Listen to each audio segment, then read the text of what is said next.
লাইলাতুল কদর, এই কদরের রাতটা হচ্ছে এমন রাত যেটা খায়রুম মিন আলফি শাহর, হাজার মাসের চেয়েও সেরা।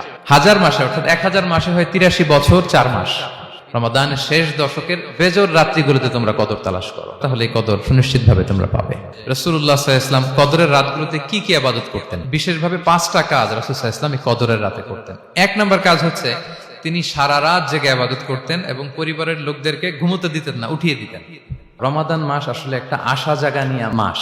এই মাস আসলে আমাদের মধ্যে একটা উচ্ছ্বাস তৈরি হয়, একটা আবেগ তৈরি হয়, আমরা হোপফুল হয়ে উঠি। A month of hope. Ramadan কিন্তু আমাদেরকে আশা দেখায়। আমরা যখন রমাদানের বিভিন্ন রহমত বরকতের বর্ণনাগুলো শুনি, আমরা প্রত্যেকে আশাবাদী হয়ে উঠি। এবং বিশ্বাসীদের একটা বৈশিষ্ট্য হচ্ছে সবসময় আশাবাদী হওয়া, হোপলেস না হওয়া। আল্লাহ তাআলা সূরা ইউসুফে বলছেন, লা তাইয়াসু মির রাহিল্লাহ ইন্নাহু লা ইয়াইয়াসু মির রাহিল্লাহি ইল্লাল কওমুল কাফিরুন। তোমরা আল্লাহর রহমত থেকে নিরাশ হয়ে যেও না, তোমরা হোপলেস হয়ে যেও না। আল্লাহর রহমত থেকে নিরাশ শুধু তারাই হয় যারা অবিশ্বাসী, যারা কাফির। সো বিশ্বাসীরা সবসময় আশাবাদী থাকে। তো এই রমাদানুল মুবারক এটা আমাদেরকে সবসময় আশাবাদী করে, আমাদেরকে স্বপ্ন দেখায়, আমাদের হৃদয়ে আশা জাগায়। আমরা যখন রমাদান কেন্দ্রিক কথাগুলো শুনি আমরা উচ্ছ্বসিত হয়ে উঠি। যখন বলা হয় যে এই মাস আসলে একটা নফল করলে ফরজের সমান সওয়াব, তারপর এই মাসে উমরা করলে হজের সমান সওয়াব, তো এটা শুনলে মনের মধ্যে একটা আশা জাগে যে আমাদের আওয়ার রিওয়ার্ডস আর মাল্টিপ্লাইড, আমাদের যে প্রতিদানগুলো দেয়া হচ্ছে নেক কাজের, এটা অনেক বাড়ানো হচ্ছে। তারপর যখন বলা হয় যে এই মাস আসলে জান্নাত খোলা হয়, জাহান্নাম বন্ধ করা হয়, শয়তানকে শেকলবন্দি করা হয়, মনের মধ্যে একটা আশা জাগে আমাদের যে না, বাঁচার একটা আশা ফিরে পেলাম, হয়তো এই দফায় আমি বেঁচে যাব, আমার মুক্তির একটা দিশা মিলবে, হয়তো আল্লাহ তাআলা আমাকে ক্ষমা করবেন এবং এই অপরচুনিটিসগুলো কাজে লাগিয়ে আমি মুক্তি পাবো ইনশাআল্লাহ, একটা আশা জাগে। এরপর যখন আমরা শুনি যে প্রতি রাতে একজন ফেরেশতা ডাকতে থাকে, ইয়া বাগিয়াল খায়রি আকবিল ইয়া বাগিয়াশ শাররি আকসির, হে কল্যাণের পথের যাত্রী প্রসিড, আরো সামনে যাও, আরো নেক কাজ করতে থাকো। হে অকল্যাণের পথের যাত্রী স্টপ, ক্ষান্ত হও, অনেক হয়েছে, আর না, এবার থাম। এবং প্রতি রাতে ঘোষণা দেওয়া হয় যে ওয়ালিল্লাহি উতাকাউ মিনান নার ওয়া যালিকা কুল্লা লাইলা। রমজানের প্রতি রাতে অনেক মানুষকে জাহান্নামের আগুন থেকে মুক্তি দেয়া হয়। এই যে ন্যারেশনগুলো যখন আমরা শুনি আমাদের মধ্যে কি ফিলিংস আসে? আশাবাদী হয়ে ওঠেন না আপনারা নাকি? আমার কাছে তো মনে হয় যে আমরা খুব আশাবাদী হয়ে উঠি, উজ্জীবিত হয়ে উঠি, খুব এক্সাইটেড হয়ে উঠি। তো এই রমজান কিন্তু আমাদেরকে এইভাবে আশাবাদী করে তোলে। সহিহ মুসলিমের একটা বর্ণনা এসেছে যে রাসূল সাল্লাল্লাহু আলাইহি ওয়াসাল্লাম বলেন, কুল্লু আমাল ইবনি আদম ইউদাআফ ওয়াল হাসানাতু বিআশরি আমসালিহা ইলা 700 দিফ। অর্থাৎ বনি আদমের সব নেক কাজের সওয়াব বাড়াতে বাড়াতে 10 গুণ থেকে 100 গুণ থেকে 700 গুণ পর্যন্ত বাড়ানো হয়। আল্লাহ তাআলা বলেন যে ইল্লা সওম, সিয়াম ছাড়া সব নেক কাজের সওয়াব বাড়ানো হয় 10 গুণ, 100 গুণ, 700 গুণ, কিন্তু এই যে আমরা সিয়াম সাধনা করছি এটা ছাড়া। ফাইন্নাহু লি ওয়া আনা আজজি বিহি, মানে সব নেক আমলের প্রতিদান এটা লিমিটেড, হয় 10 গুণ কিংবা 100 গুণ কিংবা 700 গুণ, কিন্তু সিয়ামেরটা কত গুণ এটা আল্লাহ বলেননি, এটা আনলিমিটেড, এটা সারপ্রাইজ গিফট হিসেবে আল্লাহ দেখেছেন। আল্লাহ বলেন ফাইন্নাহু লি ওয়া আনা আজজি বিহি, কেননা সিয়াম আমার জন্য সাধন করা হয়, এর প্রতিদান আমি নিজে দেব। কি দেব এটা উল্লেখ করা হয়নি। সব নেক আমলের সওয়াবের কথা উল্লেখ করা হয়েছে, 10 গুণ, 100 গুণ, 700 গুণ, এটা পাবা ওইটা পাবা, কিন্তু ইল্লা সওম, সিয়াম ছাড়া। ফাইন্নাহু লি, কেননা এটা আমার জন্য রাখা হয়, ওয়া আনা আজজি বিহি, এর প্রতিদান আমি দেব। কি দেব আল্লাহ বলেননি। এটা যে কত বিশাল হবে, সুমহান হবে, অকল্পনীয় হবে, এটা আল্লাহ তাআলা বলেননি, সারপ্রাইজ গিফট হিসেবে রেখে দিয়েছেন। এই হাদিসের এই শেষাংশের টেক্সটটাকে একটু অন্যভাবে পড়া যায় যে ওয়া আনা উজজা বিহি, আনা আজজি বিহি মানে আমি এর প্রতিদান দেব। আবার এভাবেও পড়া যায় যে ওয়া আনা উজজা বিহি, মানে আমি নিজেই হব রোজার প্রতিদান। সব কাজ করে তারা এটা পাবে, এই নিয়ামত পাবে, জান্নাত পাবে, কিন্তু রোজার মাধ্যমে তারা আমাকে পাবে, যেহেতু আমার জন্য রাখা হয়, তারা আমাকে পাবে। এবং জান্নাতের সবচাইতে বড় নিয়ামত কিন্তু এটা। এবং জান্নাতে এমন পরিবেশও ঘটবে যে আল্লাহ তাআলা জিজ্ঞেস করবেন, হে জান্নাতীরা, কোরআনে এবং সুন্নায় যত নিয়ামতের কথা বলা হয়েছিল তোমরা কি সব বুঝে পেয়েছো? সবাই বলবে হ্যাঁ আমরা সব বুঝে পেয়েছি। একজন দাঁড়িয়ে বলবে যে আল্লাহ একটা জিনিস পাইনি, সেটা হচ্ছে আপনাকে পাইনি, আপনার সৌন্দর্য আমরা এখনো দেখিনি। আল্লাহু আকবার। তো সে জান্নাতে সবচাইতে আনন্দ ঘন মুহূর্ত হবে যখন আমরা সরাসরি আল্লাহ তাআলাকে দেখব। এবং এটা রোজার প্রতিদান হিসেবে আল্লাহ সারপ্রাইজ গিফট হিসেবে রেখে দিয়েছেন। সুবহানাল্লাহ বিহামদি। এই বর্ণনাগুলো শুনলে আপনাদের কেমন লাগে বলেন? একটা আশা জাগে মনের ভিতরে, কি বলেন? It gives us hope, it makes us hopeful. তাহলে রমাদান আমাদেরকে আশাবাদী করে। এরপর রাসূল সাল্লাল্লাহু আলাইহি ওয়াসাল্লাম বলেছেন রোজার জন্য দুইটা খুশি রোজাদারদের জন্য, লিসাইমি ফারহাতুন ইনদা ফিতরি, একটা খুশি যখন সে ইফতার করে, যখন সে ইফতার করে এটা একটা আনন্দ, আসলে কিন্তু অনেক আনন্দ। পৃথিবীর কোনো খাবার দাবারের সাথে ইফতারের তুলনা হয় না। অন্যান্য খাবারের মধ্যে নিয়ে আসা হচ্ছে, আমি সালাদ বানাচ্ছি আবার একটু করে খেয়ে ফেলতেছি, আমি একটা কিছু রান্না করতেছি একটু ট্রাই করতেছি, কিন্তু ইফতারের অ্যারেঞ্জমেন্টটা আলাদা। কেউ ট্রাই করতে পারতেছি না, শুধু আনা হচ্ছে, টেবিলে সাজানো হচ্ছে, রাখা হচ্ছে, দোয়া হচ্ছে, বারবার ঘড়ির দিকে তাকানো হচ্ছে কখন সেই মুহূর্তটা আসবে। আসা মাত্রই বিসমিল্লাহ বলে আমরা মুখে দেই। তো এটার আনন্দটাই আলাদা। এবং রোজা শেষে প্রথম যে খাবারটা আমাদের মুখে লাগে, এটার যে স্বাদ পৃথিবীর অন্য কোনো খাবারের ওই স্বাদ হয় না। অন্য সময় তো আমরা খেজুর খাই, কিন্তু ইফতারের সময় প্রথম যে খেজুরটা আমরা খাই, এটার একটা অন্যরকম তৃপ্তি না? তার মানে জান্নাতের একটা আবহ এখানে। জান্নাতেও এরকম একই রকম খাবার দেওয়া হবে, কিন্তু তৃপ্তি স্বাদ আলাদা। উতুবিহি মুতাশাবিহা। দুনিয়াতে যে আমি ওয়াটারমেলন খাচ্ছি, জান্নাতেও নাকি এটাই দেয়া হবে। তো মানুষ প্রশ্ন করবে যে আল্লাহ এটা তো আমরা খেয়েছি, এটা কেন? আল্লাহ বলে এটা খেয়ে দেখো, এটা ওই রকম না, এটার তৃপ্তি আলাদা, এটার স্বাদ আলাদা। তাহলে এটা একটা আমাদের আনন্দ ইফতারির সময়। আর একটা ফারহাতুন ইনদা লিকাই রাব্বি, যখন আমরা আমাদের রবের সাথে সাক্ষাৎ করব, সেটা অনেক বড় আনন্দের হবে। এবং জান্নাতে ঢোকার অনেকগুলো এন্ট্রি আছে। এই যে আমাদের এখানে কয়েকটা এন্ট্রি আছে। জান্নাতের একটা স্পেশাল এন্ট্রি থাকবে সাইমিনদের জন্য, রোজাদারদের জন্য। ইন্না ফিল জান্নাতি সামানিয়াতু আবওয়াব মিনহা বাব ইউসাম্মা আর-রায়্যান। অনেকগুলো দরজা, একটা দরজা আছে নাম হচ্ছে আর-রায়্যান। লা ইয়াদখুলুহু ইল্লা সাইমুন। রোজাদাররা ছাড়া কেউ এই রায়্যান দিয়ে ঢোকার পারমিশন পাবে না। মান দাখালাহু লাম ইয়াযমা আবাদা। একবার যে সেখান দিয়ে ঢুকবে, চিরকালের জন্য তার গলা থেকে তৃষ্ণা মিটে যাবে। কি আপনারা কি একটু হোপফুল হতে পারছেন নাকি? আশাবাদী হতে পেরেছেন সবাই? তাহলে Ramadan is the month of hope. Ramadan আমাদেরকে আশাবাদী করে। সম্মানিত ভাই এবং বোনেরা, আমরা উজ্জীবিত হয়ে উঠি, আমরা স্বপ্ন দেখি, বাঁচার স্বপ্ন, আমরা মুক্তি পাওয়ার একটা আমরা প্রচেষ্টা পাই এখানে।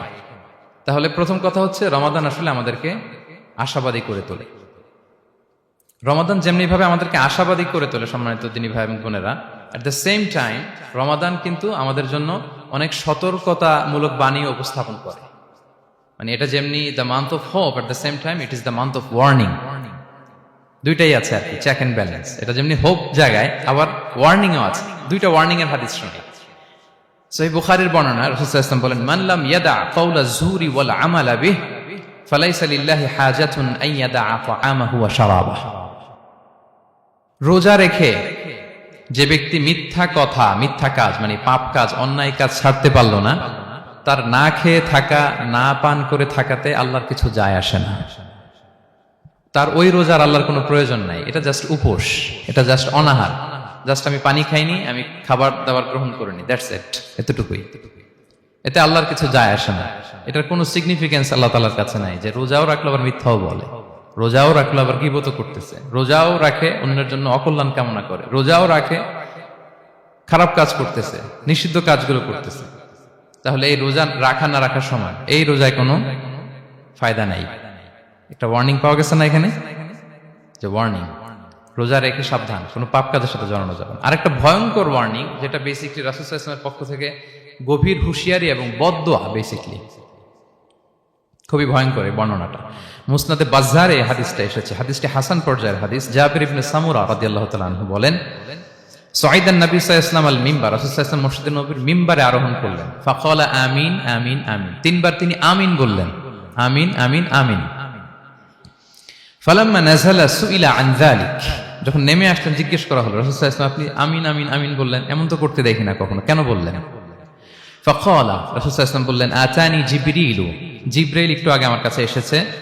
ওয়াকাল, এবং বলেছে, রহিমা আনফুমরিইন আদরাকা রমাদানা ফালাম ইউগফার লাহ, ওই ব্যক্তির ধ্বংস হোক যে রমাদান পেল কিন্তু নিজের জীবনের গুনাহ ক্ষমা করাতে পারল না। কুল আমিন, আমাকে আমিন বলতে বলা হলো। ফাকুলতু আমিন, আমি বললাম আমিন।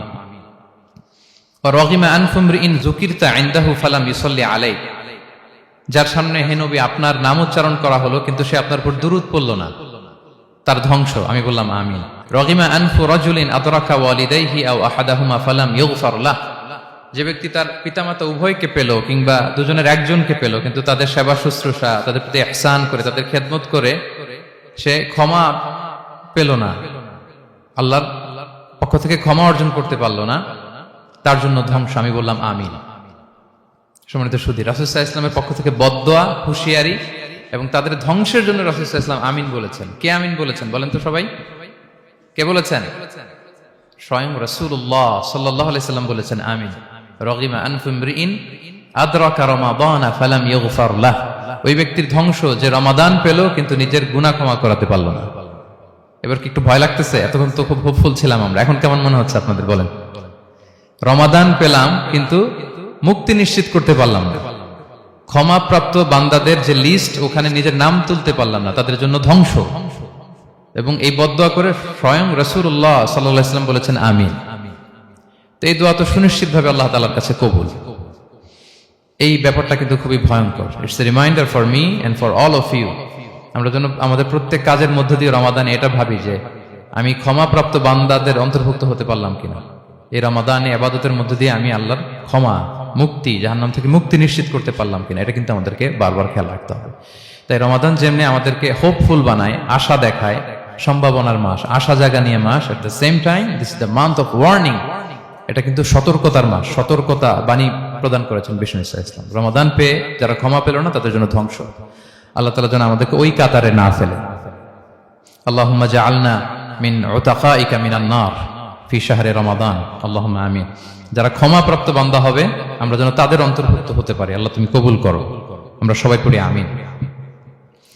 পাশাপাশি সম্মানিত সুধী, আমাদের মুহতারাম ইউসুফ স্যার খুব সুন্দর করে, খুব সংক্ষেপে তাকওয়ার ব্যাপারে বলছিলেন। আসলে এই রমাদানে আমাদের সব ইবাদতের মধ্য দিয়ে এটা আমাদেরকে খেয়াল করতে হবে যে আমাদের রোজার মূল উদ্দেশ্যটা হাসিল হচ্ছে কিনা, দ্য প্রাইম অবজেক্টিভ, যেটা আল্লাহ আয়াতের শেষাংশে বলেছেন লাআল্লাকুম তাত্তাকুন, যাতে করে তোমরা আল্লাহ সচেতন হতে পারো, গড কনশাস হতে পারো। এটা হচ্ছে দ্য প্রাইম অবজেক্টিভ অফ সিয়াম। অনেকে বলে যে রোজার মূল উদ্দেশ্য হচ্ছে না খেয়ে থাকা, মানে ক্ষুধার যন্ত্রণা উপলব্ধি করা। No, it's not the prime objective of সিয়াম। অনেকে মনে করে যে গরিবদের কেমন কষ্ট হচ্ছে এটা উপলব্ধি করা হচ্ছে রোজার মূল উদ্দেশ্য।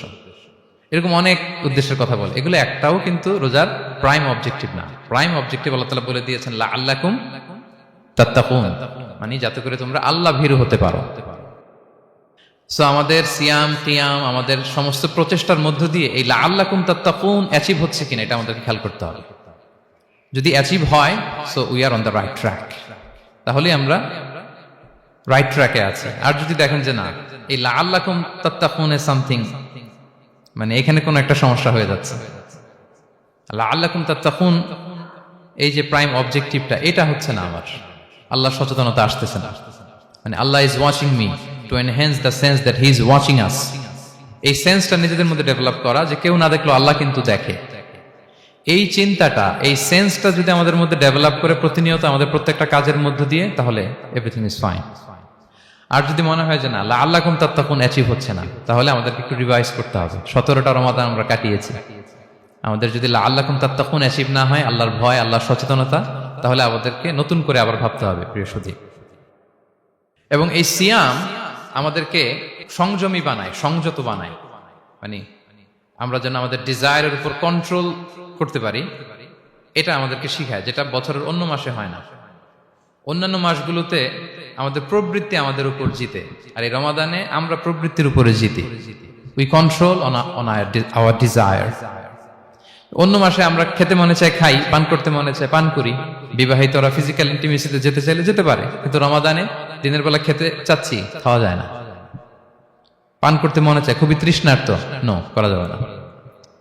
হালাল পন্থায় বৈধভাবে দিনের বেলায় বিবাহিতরা কোনো ইন্টিমেসিতে যেতে পারবে না। তাহলে আমরা প্রবৃত্তির উপর কন্ট্রোল করতে শিখি। সারা বছর প্রবৃত্তি, ডিজায়ার, এটা আমাদের উপর কন্ট্রোল করে, আমাদের উপর জিতে, আর রমাদানে আমরা প্রবৃত্তির উপর জিতি।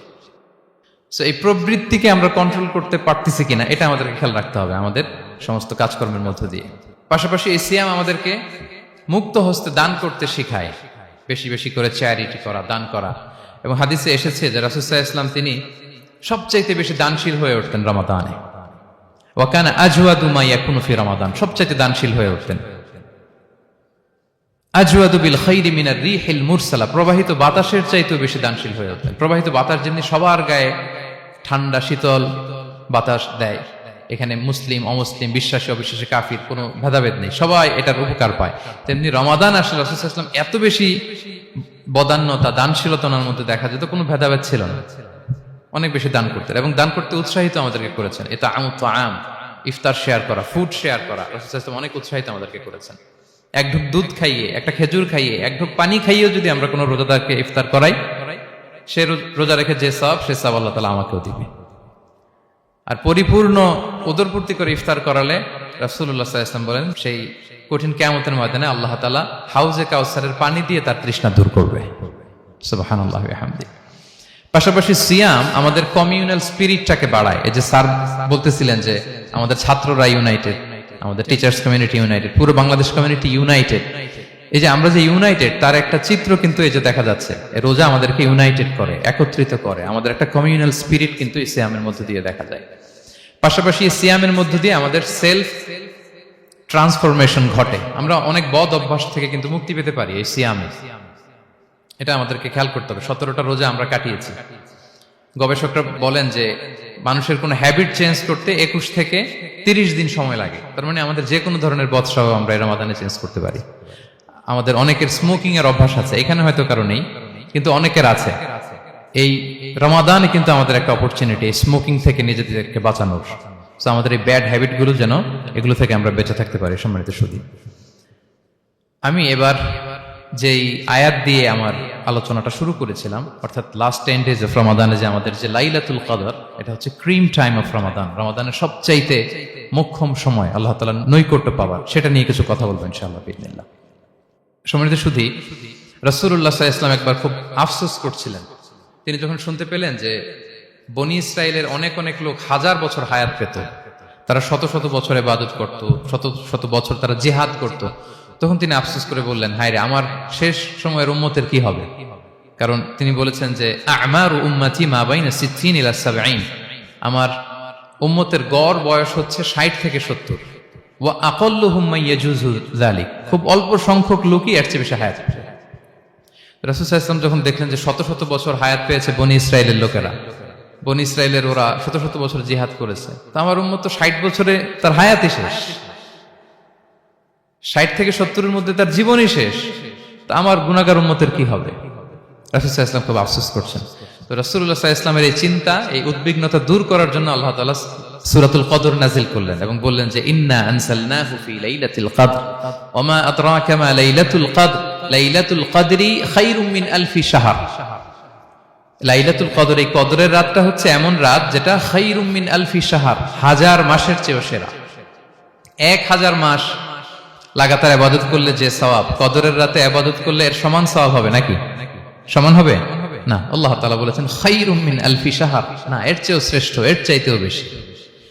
হাজার মাসে, অর্থাৎ 1000 মাসে হয় 83 বছর 4 মাস। তো কদরের রাতে যদি আমরা ইবাদত করি, তাহলে 83 বছর 4 মাস ইবাদত করলে যে সওয়াব, সে সওয়াব আল্লাহ তাআলা আমাদের আমলনামায় নসিব করবেন। তো আমরা যেন এই কদরের রহমত বরকত থেকে যেন আমরা বঞ্চিত না হই। তো রাসূল সাল্লাল্লাহু আলাইহি ওয়াসাল্লামকে সান্ত্বনা দেওয়ার জন্য যে, হে নবী, আপনি চিন্তিত হবেন না, বনি ইসরাইলের অনেক লোক হাজার বছর হায়াত পেয়েছে, শত শত বছর ইবাদত করেছে, জিহাদ করেছে, তারা হায়াত পেয়েছে বেশি, কিন্তু তারা কদর পায়নি। আর আপনার উম্মতকে আমি হায়াত দিয়েছি কম, কিন্তু তাদেরকে কদর দিয়েছি। সুবহানাল্লাহ বিহামদি, লাইলাতুল কদর দিয়েছি, যে কদরের রাত হাজার মাসের চেয়েও সেরা। তো এই কদরের রাতকে আবার লাইলাতুন মুবারাকাও বলা হয়েছে। ইন্না আনসালনাহু ফি লাইলাতিন মুবারাকা, এটা বরকতময় রাত। ফিহা ইউফরাকু কুল্লু আমরিন হাকিম, সব বিজ্ঞচিত প্রাজ্ঞচিত বিষয়ের ফয়সালা হয়। এটা বেসিক্যালি একটা বাজেট রাত বলা যায়। এ রাতে আগামী 1 বছরে আমাদের কি ঘটবে না ঘটবে আল্লাহ তাআলা এটার বাজেট করেন, এটাকে রিভাইজ করেন। সো এই রাতটা অনেক গুরুত্বপূর্ণ। তো এই কদরের রাত, এটা কবে? এটা স্পেসিফিক ছিল, মানে সুনির্দিষ্ট ছিল। রাসূল সাল্লাল্লাহু আলাইহি ওয়াসাল্লাম আমাদেরকে জানাতে চেয়েছিলেন কবে, কিন্তু রাসূল সাল্লাল্লাহু আলাইহি ওয়াসাল্লাম জানাতে পারেননি। সহিহ বুখারীতে এসেছে যে রাসূল সাল্লাল্লাহু আলাইহি ওয়াসাল্লাম খারাজান নবী সাল্লাল্লাহু আলাইহি ওয়াসাল্লাম লিয়ুখবিরানা বিলাইলাতিল কদর। উবাদা ইবনে সামিত রাদিয়াল্লাহু তাআলা আনহু বলেন, রাসূল সাল্লাল্লাহু আলাইহি ওয়াসাল্লাম আমাদেরকে জানাতে বের হয়েছিলেন যে কবে কদরের রাতটা। ফাতালাহা রাজুলান মিনাল মুসলিমিন, হঠাৎ মুসলমানদের মধ্য থেকে 2 জন ঝগড়া লাগলো, তর্ক লাগলো আর কি। রাসূল সাল্লাল্লাহু আলাইহি ওয়াসাল্লাম হঠাৎ করে ওই ঝগড়ার দিকে খেয়াল করলেন। ওইদিকে খেয়াল করে ওই তারিখটার কথা তিনি ভুলে গেলেন। ফারুফিআত, রাসূল সাল্লাল্লাহু আলাইহি ওয়াসাল্লাম বললেন আমার হৃদয় থেকে, অন্তঃকরণ থেকে এটাকে উঠিয়ে নেওয়া হবে। এখন আমি মনেই করতে পারছি না এটা কি 23 না 25 না 27 না 29, আমি মনে করতে পারছি না। এজন্য রাসূল সাল্লাল্লাহু আলাইহি ওয়াসাল্লাম বলেছেন যে তবে আমি এতটুকু মনে করতে পারছি, ফালতামিসুহা ফিল আশরিল আওয়াখিরি ফিল বিত্রি, রমাদানের শেষ দশকের বেজর রাত্রিগুলোতে তোমরা কদর তালাশ করো। বেজর রাতে যদি তোমরা কদর তালাশ করো তাহলে এই কদর সুনিশ্চিতভাবে তোমরা পাবে। তো এই জন্য স্কলাররা সবসময় বলেন যে লাস্ট 10 days অফ রমাদান খুব গুরুত্বপূর্ণ, সবচেয়ে the cream time of Ramadan. I repeat, এটা রমাদানের একেবারে মাহেন্দ্রক্ষণ। এই 10 দিনের যে কোনো 10 রাতের যে কোনো রাত কদর হয়ে যেতে পারে, বিশেষ করে অড নাইটস গুলো 21, 23, 25, 27 এবং 29, যে কোনো দিন হয়ে যেতে পারে কদর। সো বুদ্ধিমানের কাজ হচ্ছে আমরা যেন রমাদানের শেষ 10 রাতে লাগাতার একইভাবে একই স্পিডে আমরা যেন ইবাদত করি। কোন রাতে বেশি করলাম, হয়তো 27-এর রাতে আমি খুব ভাব গাম্ভীর্য নিয়ে খুব আবেগ নিয়ে ইবাদত করলাম, কিন্তু হয়ে যেতে পারে যে এবছর কদর ছিল 25-এর রাত, হতে পারে না? পারে। তো আমরা তো মিস করে ফেললাম। তো আমরা যেন মিস না করি, বুদ্ধিমানের কাজ হবে সমানতালে ইবাদত করা। এবং এটা এত গুরুত্বপূর্ণ, রাসূল সাল্লাল্লাহু আলাইহি ওয়াসাল্লাম এত এমফাসাইজ করে কোন রাতের কথা বলেনি। আরবি মাস অনুযায়ী 354টা রাতের মধ্যে সবচাইতে শ্রেষ্ঠ রাত, সবচাইতে শ্রেষ্ঠ রাত সূর্য ডোবার পর থেকে হাত্তা মাতলাইল ফাজর, ফজরের সূচনা লগ্ন পর্যন্ত শান্তিময় এ রাত, বরকতের এ রাত। রাসূল সাল্লাল্লাহু আলাইহি ওয়াসাল্লাম বলেছেন মান হুরিমা খাইরাহা ফাকাদ হুরিম, যে কদরের বরকত থেকে খায়ের থেকে বঞ্চিত হলো সে আসলেই বঞ্চিত। হি ইজ দ্য লুজার, সে হতভাগা, সে পোড়া কপাল, সে বঞ্চিত। মান হুরিমা খাইরাহা ফাকাদ হুরিম, যে কদর পেল না সে হতভাগা। এখন আমরা কি হতভাগা হতে চাই? আমরা তো শুরুতে অনেক হোপফুল ছিলাম, এত এত ব্লেসিংস, এত এত বরকত, রহমতের ফলগু ধারায় আমরা প্লাবিত হচ্ছি রমাদানে। তা আমরা তো হতভাগা হতে চাই না। তা আমরা যেন এই শেষ 10 দিন এক তালে আন্তরিকতার সাথে ঈমান ও ইহতিসাবা আমরা যেন ইবাদত করি। সম্মানিত ভাই এবং বোনেরা, তাহলে আমরা সৌভাগ্যশীলদের অন্তর্ভুক্ত হতে চাই, হতভাগা হতে চাই না। আমরা এবার একটু শুনবো যে রাসূলুল্লাহ সাল্লাল্লাহু আলাইহি ওয়াসাল্লাম কদরের রাতগুলোতে কি কি ইবাদত করতেন। আমি খুঁজে 5টা আমলের কথা পেয়েছি বিশেষভাবে, কমন যে আমলগুলো সেগুলো তো ছিলই, বিশেষভাবে 5টা কাজ রাসূল সাল্লাল্লাহু আলাইহি ওয়াসাল্লাম কদরের রাতে করতেন। 1 নম্বর কাজ হচ্ছে তিনি সারা রাত জেগে ইবাদত করতেন এবং পরিবারের লোকদেরকে ঘুমোতে দিতেন না, উঠিয়ে দিতেন। বছরের অন্য কোনো সময়ে সারা রাত জেগে ইবাদত করার কোনো নজির রাসূল সাল্লাল্লাহু আলাইহি ওয়াসাল্লামের জীবনে ছিল না, সব রাতে ঘুমাতেন। আমি জোহর বারুতে একটা কনভেনশনে the daily routine of prophet সাল্লাল্লাহু আলাইহি ওয়াসাল্লাম একটা আলোচনা করেছিলাম, যেখানে রাসূল সাল্লাল্লাহু আলাইহি ওয়াসাল্লামের দৈনন্দিন জীবনের রুটিন আলোচনা করেছিলাম। সেখানে আমরা বলেছি যে রাসূল সাল্লাল্লাহু আলাইহি ওয়াসাল্লামের দৈনন্দিন অভ্যেস ছিল তিনি এশার পরেই তাড়াতাড়ি ঘুমিয়ে পড়তেন আর মিড নাইটে উঠতেন। রাসূল সাল্লাল্লাহু আলাইহি ওয়াসাল্লামের কর্মদিবস শুরু হতো মিড নাইটে, আমাদের তো সকালে আরো অনেক পরে শুরু হয়। রাসূল সাল্লাল্লাহু আলাইহি ওয়াসাল্লামের কর্মদিবস শুরু হতো বেসিক্যালি মিড নাইটে। এশার পরে কথাবার্তা না বলে আগে ঘুমোতে যেতেন, মিড নাইটে উঠতেন, কিন্তু ঘুমাতেন। ঘুম ছাড়া রাত কাটাতেন না। সারা বছরের এটা ছিল যে এশার পর পরে ঘুমোতে যেতেন, except the last 10 days of Ramadan. রমাদানের শেষ 10 রাতে রাসূল সাল্লাল্লাহু আলাইহি ওয়াসাল্লাম ঘুমাতেন না। এই 10 দিনের ব্যাপারেই পাওয়া যায় সারা রাত জেগে তিনি ইবাদত করতেন। আম্মা জান আয়েশা রাদিয়াল্লাহু তাআলা আনহা বলেন ইযা দাখালাল আশরু আহিয়াল লাইলা ওয়া আইকাযা আহলা ওয়া জাদ্দা ওয়া শাদ্দাল মিজার। রমাদানের শেষ দশক যখন আসতো রাসূল সাল্লাল্লাহু আলাইহি ওয়াসাল্লাম সারা রাত জেগে ইবাদত করতেন। পরিবারের সদস্যদেরকে জাগিয়ে তুলতেন, স্ত্রীদের ঘুমাতে দিতেন না, জাগিয়ে তুলতেন। ফাতেমা রাদিয়াল্লাহু তাআলা আনহার ঘর পাশেই ছিল, তাদেরকে যে জাগাতেন এবং নিজে সারা রাত ইবাদত করতেনই। জাদ্দা ওয়া শাদ্দাল মিজার, খুবই বলিষ্ঠ ভাবে, খুব মজবুত ভাবে কোমরে গামছা বেঁধে নামার একটা এক্সপ্রেশন এখানে দেয়া হয়েছে। মিজার, ইজহার মানে হচ্ছে বাংলা করলে হয় লুঙ্গি। লুঙ্গি আমরা যখন খুব শক্ত কোনো কাজ করতে যাই তখন তারা কি করে, খুব টাইট করে লুঙ্গিটা বাঁধে। তার মানে বোঝানো হচ্ছে রাসূল সাল্লাল্লাহু আলাইহি ওয়াসাল্লাম কোমরে ভালো করে লুঙ্গি বেঁধে বা গামছা বেঁধে আটকাট বেঁধে নামতেন শেষ 10 দিনের জন্য। এই সময় তিনি মানে কাউকে কেমন যেন চিনতেন না, সবসময় ইবাদতে মগ্ন থাকতেন।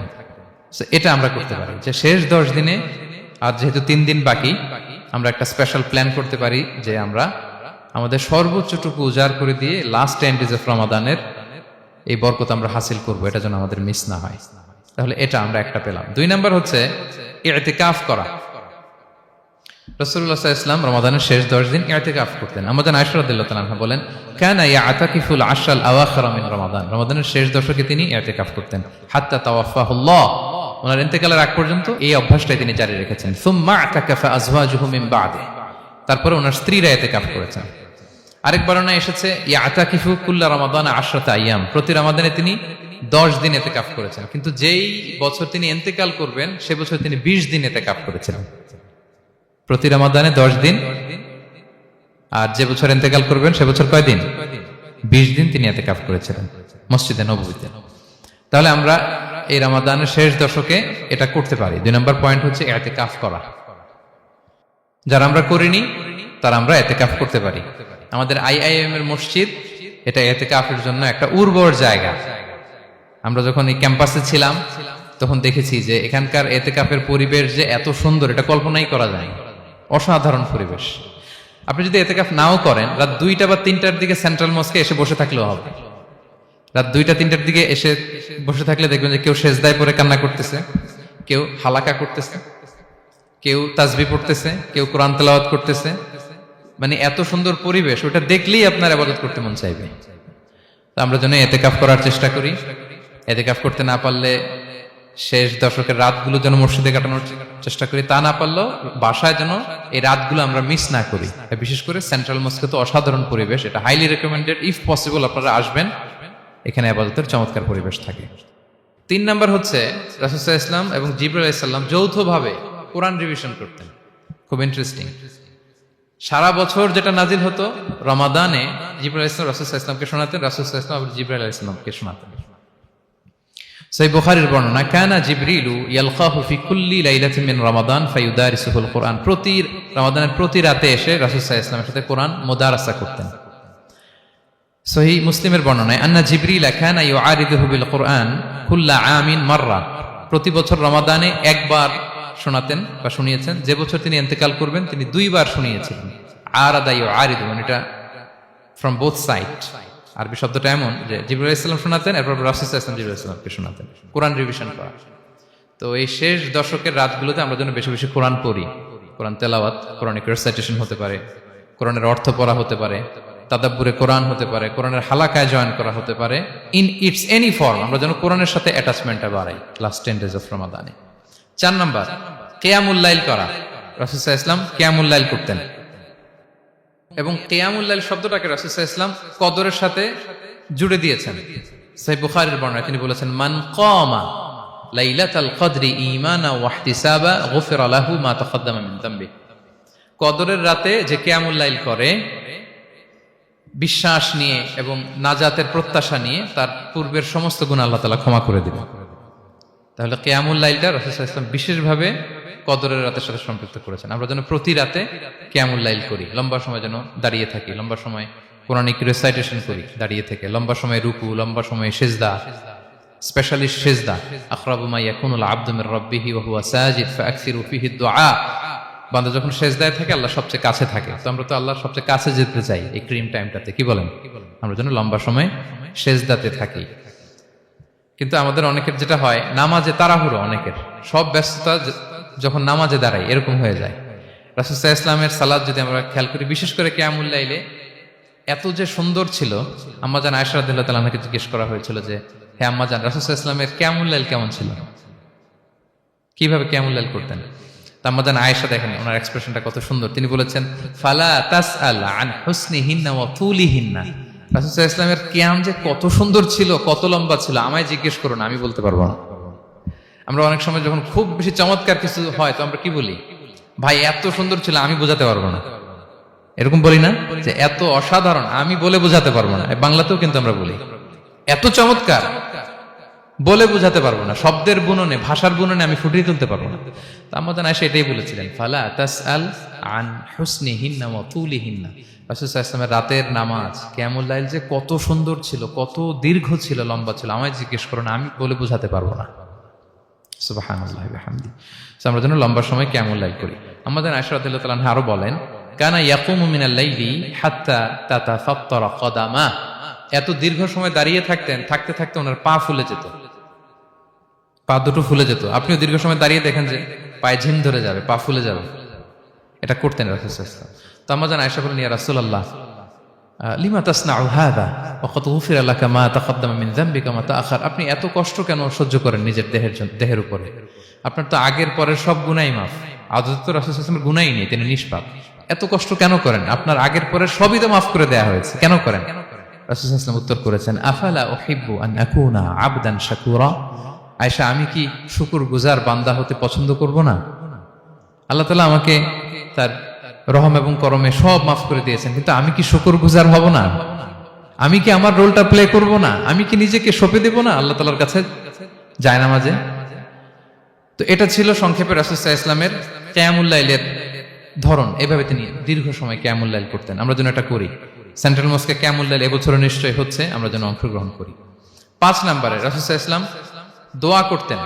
এই কদরের রাতগুলোতে খুব বেশি বেশি দোয়া করতেন। দোয়া নিয়ে আমরা একটা জুমার খুতবা দিয়েছিলাম, সেখানে আমরা বলেছিলাম যে দোয়া হতে হবে খুব আন্তরিক দোয়া, রোবোটিক দোয়া যেন না হয়। আপনার আবেগ, ভালোবাসা, মনের মাধুরী মিশিয়ে, চোখের পানি মিশিয়ে, অশ্রু সিক্ত করে এই দোয়াটা করতে হবে, তাহলে সে দোয়া আল্লাহর কাছে কবুল হবে। আমরা যেন আমাদের ভাব, আবেগ সব ঢেলে দিতে পারি আমাদের দোয়াতে, আমাদের সিজদায়, আমাদের কিয়ামুল লাইলে। এবং যে কোনো ভাষায় কোরআনিক দোয়াগুলো রেকমেন্ডেড, হাদিসের মাসুরগুলো রেকমেন্ডেড। তাছাড়া আপনার নিজের ভাষায় আপনার কি চাওয়া, আপনার কি আকাঙ্ক্ষা, আপনার মনের কষ্ট, যাতনা সবকিছু আপনি আল্লাহ তাআলার কাছে পেশ করুন। এবং আম্মা জান আয়েশা জিজ্ঞেস করেছিলেন, ইয়া রাসূলুল্লাহ, আমি যদি কদর পেয়ে যাই আমি কি বলবো এই রাতে? মা আদউ, কি দোয়া করব? রাসূল সাল্লাল্লাহু আলাইহি ওয়াসাল্লাম বললেন, তাকুলিন, আয়েশা তুমি বলবে, আল্লাহুম্মা ইন্নাকা আফুউন তুহিব্বুল আফওয়া ফাআফু আন্নি। আয়েশা তুমি যদি কদরের রাত পেয়ে যাও এটা বলবে, হে আল্লাহ আপনি ক্ষমাশীল, আল্লাহ আপনি ক্ষমাকে পছন্দ করেন, আল্লাহ তাই আপনি আমায় ক্ষমা করেন। হে আল্লাহ আপনি ক্ষমাশীল, আপনি ক্ষমাকে পছন্দ করেন, আল্লাহ আপনি আমাকে ক্ষমা করেন। এই দোয়াটা আমরা যেন বেশি বেশি করি। আমার সাথে সাথে সবাই একটু পড়ুন মেহেরবানি করে, আল্লাহুম্মা ইন্নাকা আফুউন তুহিব্বুল আফওয়া ফাআফু আন্নি। আল্লাহুম্মা ইন্নাকা আফুউন তুহিব্বুল আফওয়া ফাআফু আন্নি। হে আল্লাহ আপনি ক্ষমাশীল, আপনি ক্ষমা করাকে পছন্দ করেন, আল্লাহ আমাকে ক্ষমা করেন। আমরা আমাদের নিজেদের ভাষায় অনেক দোয়া করতে পারবো, কিন্তু রাসূল সাল্লাল্লাহু আলাইহি ওয়াসাল্লামের শেখানো দোয়াগুলো এটা হচ্ছে মানে very precise in wording but comprehensive in meaning. এটার অর্থ, এটার আবেদন এটা অনেক বেশি। আমি অনেক 10টা-20টা বাক্য বলে এত সুন্দর কথা মিলাতে পারবো না। রাসূল সাল্লাল্লাহু আলাইহি ওয়াসাল্লাম যেটা শিখিয়ে দিয়েছেন, আগে আল্লাহর প্রশংসা করলাম, আল্লাহ আপনি ক্ষমাশীল, আবারও প্রশংসা, আল্লাহ আপনি তো ক্ষমা করাকে পছন্দ করেন। যেটা আপনি পছন্দ করেন না ওইটা তো চাচ্ছি না, যেটা আপনার পছন্দ, যেটা আপনি করতে ভালোবাসেন, গাফিরিয যামবি ওয়া কাবিলিত তাওব, আপনি ক্ষমা করাকে পছন্দ করেন, তওবা কবুলকে আপনি পছন্দ করেন, তো সেটাই তো চাচ্ছি আপনার কাছে, আপনি আমার তওবা কবুল করুন, আল্লাহ আপনি আমাকে ক্ষমা করুন। সো এই দোয়াটা প্রত্যেক রাতে যেন আমরা বেশি বেশি করি সম্মানিত শুধু। এবং এই যে রিমাইন্ডারগুলো শুনলাম, এটা রমাদানের পরেও যেন আমরা অব্যাহত রাখি।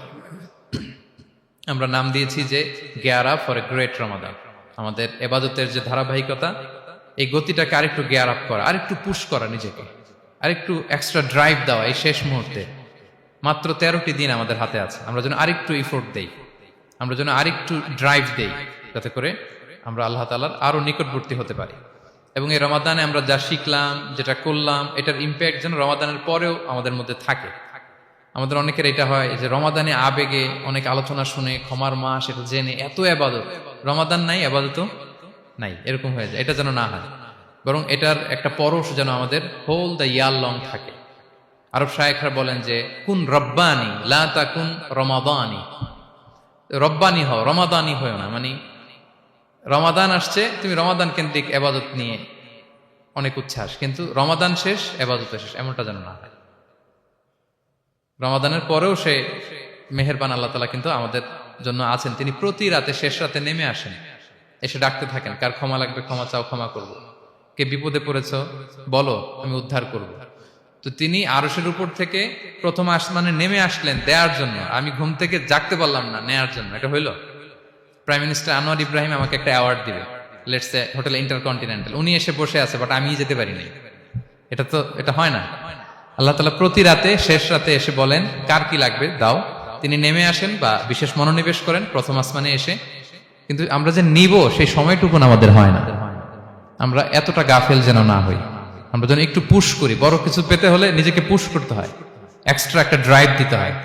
সম্মানিত শুধু 17টা দিন কি করলাম একটু রিভাইজ করি, যোগ বিয়োগ করি নিজের সাথে নিজে, যে প্ল্যানটা নিয়ে রমাদান শুরু করলাম ওইরকম কিয়ামুল লাইল করতে পারলাম কিনা, ওইরকম চ্যারিটি করতে পারলাম কিনা, রেসাইটেশন করতে পারলাম কিনা, একটু যেন নিজের সাথে নিজে বোঝাপড়া করি, একটু যেন রিভাইজ করি এবং নিজেকে যেন একটু পুশ করি।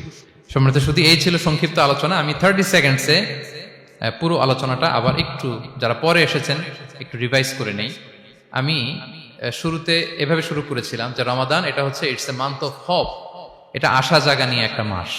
এই মাসের যে রহমত বরকতের যত যত হাদিস কোরআনের আয়াতগুলো আমরা বলেছি, এগুলো শুনলে আমাদের মধ্যে একটা আশা জাগে, আশাবাদী হয়ে উঠি যে আমার এই মাস আমার মুক্তির মাস, আমি মুক্তি পাবো। কিন্তু at the same time it's a month of warning, এটা আবার সতর্কতারও মাস। রাসূলুল্লাহ সাল্লাল্লাহু আলাইহি ওয়াসাল্লাম বলেছেন রোজা রেখে যে মিথ্যা ছাড়লো না, পাপ ছাড়লো না, তার ধ্বংস। আবার 3 বার তিনি আমিন বলেছেন। বেসিক্যালি এটা একটা বদদোয়া যে মান আদরাকা রমাদান ওয়া লাম ইগফার লাহ, যে রমাদান পেয়েও নিজের গুনাহ ক্ষমা করতে পারলো না, তার ধ্বংস। সো আমরা আশাবাদী হব। আল ঈমানু বাইনাল খাউফি ওয়ার রাজা, বিশ্বাস হচ্ছে আমার মধ্যে ভীতিও কাজ করবে, আবার আমার মধ্যে একটা হোপ থাকবে, এটাই ঈমান। সো আমরা যেন এই ওয়ার্নিং গুলো আমাদের মাথায় রাখি যে আমরা যেন আল্লাহর নৈকট্যপ্রাপ্ত বান্দা হতে পারি, ক্ষমাপ্রাপ্তদের অন্তর্ভুক্ত যেন আমরা হতে পারি। এরপরে আমরা বলেছিলাম যে লাআল্লাকুম তাত্তাকুন অ্যাচিভ হচ্ছে কিনা আমাদের প্রত্যেক কাজে এটা খেয়াল করতে হবে। আমাদের সম্মানিত ইউসুফ স্যার খুব সুন্দর করে এটা বলেছেন যে আল্লাহর সচেতনতা, আল্লাহর ভয়, to build up the sense that Allah is watching me, এই সেন্সটা আমার সব কাজের মধ্যে থাকতে হবে। যদি লাআল্লাকুম তাত্তাকুন অ্যাচিভ হয়, সাকসেসফুল, একটা সাকসেসফুল প্রোডাক্টিভ রমাদান আমরা কাটাচ্ছি। আর যদি লাআল্লাকুম তাত্তাকুনের সমস্যা, তার মানে we have to revise hour schedule, যাতে করে আল্লাহর এই সচেতনতা আমরা বিল্ড আপ করতে পারি। এরপর আমরা বলেছি যে আমরা সংযমটা যাতে এনশিওর করি, রমাদানের যে সংযম, নিজের প্রবৃত্তির উপর আমরা বিজয় লাভ করি। সারা বছর প্রবৃত্তি জিতে, রমাদানে আমরা জিতি। এরপর আমরা চ্যারিটির কথা বলেছি। রাসূল সাল্লাল্লাহু আলাইহি ওয়াসাল্লাম খুব জেনারাস হয়ে যেতেন রমাদানে, আমরা যেন আমাদের দানের হাতকে আরো প্রশস্ত করি। এবং রমাদানে আমাদের কমিউনাল স্পিরিট চলে আসে, আমাদের বেসিক্যালি একটা সেলফ ট্রান্সফরমেশন হয়, অনেক বদ অভ্যাস আমরা রমাদানে ত্যাগ করি, বাকি মাসেও যেন এটা আমরা কন্টিনিউ করি। আর সব শেষে আমরা লাস্ট 10 ডেজ অফ রমাদানের গুরুত্ব নিয়ে বলেছিলাম যে রাসূল সাল্লাল্লাহু আলাইহি ওয়াসাল্লাম খুব হতাশ হয়ে পড়েছেন যে অন্য নবীর উম্মতেরা অনেক হায়াত পেয়েছে, আমরা পেলাম 60-70, তো আমার গুনাহগার উম্মত কি করবে? আল্লাহ বলেন লাইলাতুল কদর খায়রুম মিন আলফি শাহর, নবী হে আপনার উম্মতের জন্য আমি কদরের রাত দিয়েছি, যে এক রাতে ইবাদত করলে 1000 মাসের চেয়েও বেশি সওয়াব তারা পেয়ে যাবে। সো এই কদরের রাত যেন আমরা মিস না করি। কোনটা কদরের রাত? আমরা বলেছিলাম শেষ 10 দিন সমান তালে ইবাদত করব। বিশেষ করে আমরা গুরুত্ব দিব অড নাইটস গুলোতে, 21, 23, 25, 27, 29 আমরা গুরুত্ব দিব। এবং রাসূল সাল্লাল্লাহু আলাইহি ওয়াসাল্লাম বলেছেন মান হুরিমা খাইরাহা ফাকাদ হুরিম, যে কদরের বরকত মিস করলো সে বঞ্চিত, সে হতভাগা, হি ইজ দ্য লুজার। আমরা যেন লুজার না হই, আমরা যেন গেইনার হই এই বরকতের মাসে। এবং সব শেষে আমি বলেছিলাম রাসূল সাল্লাল্লাহু আলাইহি ওয়াসাল্লাম স্পেশালি 5টা আমল করতেন, সারা রাত জাগতেন, ফ্যামিলি মেম্বারসদের জাগিয়ে তুলতেন, উৎসাহিত করতেন এবং কোমরে গামছা বেঁধে নামতেন। এরকম ইবাদতের স্পৃহা অন্য কখনো রাসূল সাল্লাল্লাহু আলাইহি ওয়াসাল্লামের মধ্যে দেখা যেত না, যেমনটা শেষ দশকে তিনি করতেন। ইতিকাফ করতেন তিনি। আর ইতিকাফ করলে কদর মিস হওয়ার সম্ভাবনা নেই। এটা 21-এ হোক, 25-এ হোক, 23-এ হোক, আমি তো মসজিদে, আমি তো কিয়ামুল লাইলে অংশগ্রহণ করতেছি, আমি তেলাওয়াত করতেছি, আমি প্রতিদিনই দোয়া করতেছি, মিস হওয়ার কোনো সম্ভাবনা নেই। আমরা যেন ইতিকাফের চেষ্টা করি, অথবা পার্ট টাইম ইতিকাফ যেন অন্তত করি, 5 দিন 3 দিন, অথবা রাতের সময়গুলো মসজিদে যেন আমরা কাটাই। 3 নাম্বার বলেছিলাম রাসূল সাল্লাল্লাহু আলাইহি ওয়াসাল্লাম জিবরাইল আলাইহিস সালাম কোরআন রিভিশন করতেন, আমরা যেন কোরআন রিভাইজ করি, রেসাইটেশন করি বেশি মাত্রায় শেষের 10 দিন। কিয়ামুল লাইল ফালা তাসআল আন হুসনিহিন্না ওয়া তুলিহিন্না, কত সুন্দর কিয়ামুল লাইল ছিল বলে বোঝানো যাবে না। তো আমরা যেন এরকম দীর্ঘ সময় কিয়ামুল লাইল করি। আর সবশেষে বলেছিলাম দোয়া করা। দোয়া করা হচ্ছে দোয়া মুমিনের হাতিয়ার। দোয়া মানুষের জীবন চেঞ্জ করে দিতে পারে। চাওয়ার মতো চাইলে আল্লাহ ফেরান না, আল্লাহ তো দেওয়ার জন্যই বসে আছেন। আমরা যেন কায়মনো বাক্যে আল্লাহ তাআলার কাছে চাই, অশ্রুসিক্ত নয়নে যেন আমরা চাই। অনুতপ্ত বান্দার চোখের পানির ফোঁটা আল্লাহর কাছে খুব প্রিয়। 2 ফোঁটা আল্লাহর কাছে সবচেয়ে প্রিয়, জেহাদের ময়দানে মুজাহিদের রক্তের ফোঁটা আর অনুতপ্ত বান্দার চোখের পানির ফোঁটা। বান্দা অনুতপ্ত হয়ে, রিপেন্টেন্ট হয়ে চোখের পানি ছেড়ে যখন কাঁদে আর দোয়া করে, ওই চোখের পানি চোখ বেয়ে, নাকের ডগাবে, মাটিতে পড়ার আগেই আল্লাহ তার সব গুনাহ মাফ করে দেয়। আমরা যেন সেই অনুতপ্ত বান্দাদের কাতারে শামিল হতে পারি। রাসূল সাল্লাল্লাহু আলাইহি ওয়াসাল্লাম যেভাবে কিয়ামুল লাইল করতে আমাদেরকে উৎসাহিত করেছেন, আমরা যেন সেভাবে কিয়ামুল লাইল করতে পারি। আমাদের প্রতিটি কাজের মধ্য দিয়ে লাআল্লাকুম তাত্তাকুনের যে অ্যাচিভমেন্ট, সেটা যেন আমাদের হাসিল হয়। এবং এই রমাদানকে যেন আমরা আমাদের জীবনের সর্বশেষ রমাদান মনে করি। আমাদের চিফ ইমাম অফ সেন্ট্রাল মস্ক ইমাম রমাদান সুবকি নামাজের আগে একটা সুন্দর কথা বলেন যে perform this Salah as if this is your last and final prayer. এমন ভাবে নামাজে দাঁড়াও, মনে করো এটাই হতে পারে জীবনের শেষ নামাজ। রাসূল সাল্লাল্লাহু আলাইহি ওয়াসাল্লাম এটাই বলেছেন। সো আমরা বিগত বছরগুলোতে আমাদের অনেক প্রিয়জনদের হারিয়েছি এই কোভিডের কারণে। এবছর আল্লাহর মেহেরবানি বাংলাদেশ আইএম কমিউনিটির এই চমৎকার আমাদের সম্মানিত শিক্ষক মন্ডলীদের প্রচেষ্টা, ছাত্র ভাইদের প্রচেষ্টায় এই চমৎকার জান্নাতি পরিবেশে ইফতারের আগে আমরা একত্রিত হয়েছি। আবারও আগামী বছর আমরা এরকম কোনো গ্যাদারিং এ জয়েন করতে পারবো, কোনো গ্যারান্টি কি আমাদের আছে? নাই। It could be the last Ramadan in our life. So আমরা যেন এটা সবসময় মাথায় রাখি যে হতে পারে আমার this is our last chance, এটাই লাস্ট চান্স, এবং এই অপরচুনিটিগুলো যেন আমরা কাজে লাগাই এবং আল্লাহ তাআলার প্রিয় বান্দাদের অন্তর্ভুক্ত হই। আল্লাহ তাআলা আমাদের সবাইকে এই কথাগুলো বোঝার ও আমল করার তৌফিক দান করুক।